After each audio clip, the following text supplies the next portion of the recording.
mau ngaji meskipun gara-gara pengen selfie. Tapi kalau gara-gara itu jadi mau dengerin tentang Allah dulu, mudah-mudahan ya ada yang nyantol.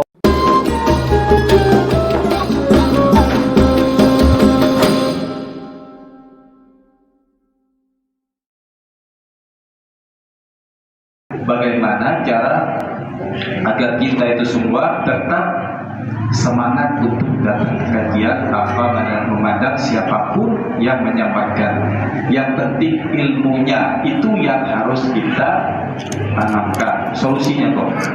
Nah, Saya kira cukup. Wassalamualaikum warahmatullahi wabarakatuh. Waalaikumsalam warahmatullahi wabarakatuh. Benar. DKM-nya yang galau sekarang. Baik, istilah makanya yang saya yakini segala hal yang terjadi dalam hidup kita judulnya masih ujian. Kapan jadi nikmat? Ya kalau jadi jalan tambah dekat sama Allah. Kalau malah tambah jauh dari Allah ya berarti musibah. Nah ini kita lagi jadi ujian satu sama lain. Kapan kajian ini sukses bagi yang bicara? Bukan ketika makin banyak yang datang, tapi ketika ikhlas walillahi ta'ala kepada Allah. Bisa jadi ada yang ngajar di desa, santrinya cuma satu, ngajar alif, batasa, ngajar apapun, tapi lillahi ta'ala dia itu yang paling tinggi derajatnya di sisi Allah.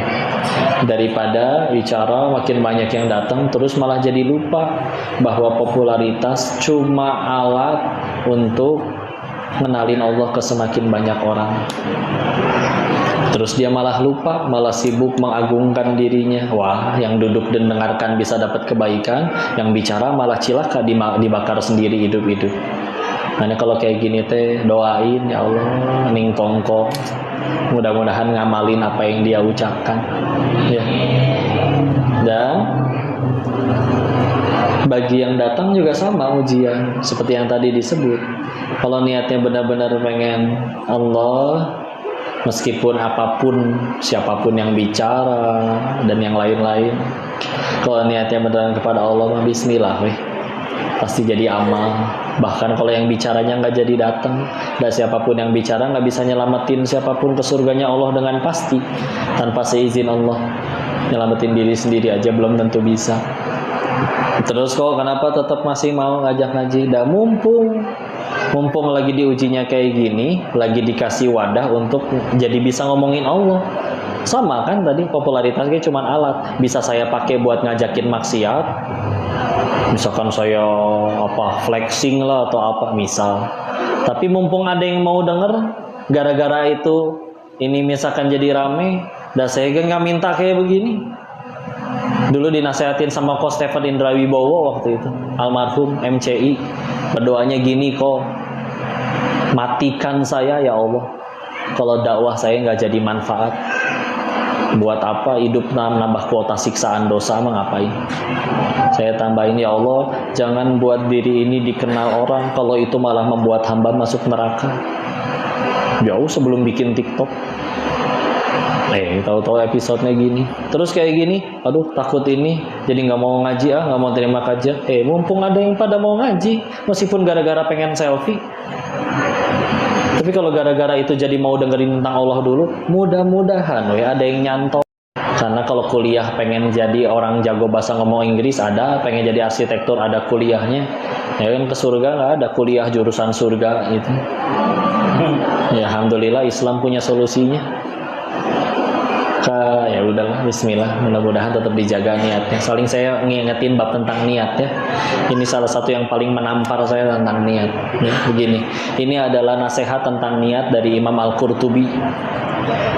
Beliau bilang tentang bab niat itu pakai 3 contoh. 1, kalau ada orang toharoh bersuci, wudu, mandi wajib misalkan, untuk mendinginkan dirinya, sekalian harodang panas, mandi, wudu, habis itu memang azan zuhur dan beneran sholat.